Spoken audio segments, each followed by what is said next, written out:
We begin tonight with what began as a traffic stop out of Kingsville, but ended in a significant bust. Investigators say a search of a car turned up, get this, $500,000. Our Bill Churchwell joins us now. Bill, you say a partnership of two law enforcement agencies made this all possible. That's right. That traffic stop taking place along Highway 77 just outside of Rivera. Deputies with Jim Wells County Sheriffs initiated that bust, but since they had to travel into the neighboring Clayburgh County, they would first have to get approval from the sheriff's office there to make the stop, which they got. If you ever wondered what $500,000 looks like, take a good look.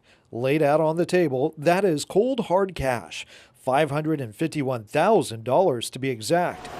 Authorities say it was found hidden in a vehicle during that traffic stop. They say it's also linked to illegal activities. The stop taking place back on December 6th.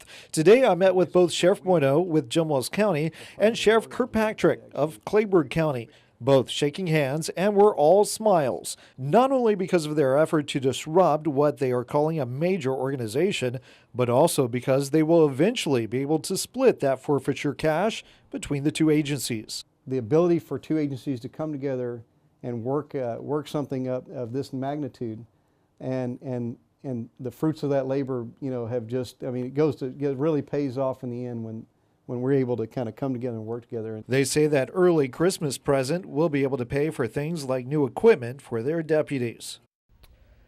Now, the investigation is ongoing, so they weren't able to release the names of the driver or the passenger in that vehicle who were transporting the cash, but they hope that their partnership will set a good example for other counties in the state of what two agencies can accomplish through a good working relationship. Mackenzie, back to you. Okay, thank you, Bill.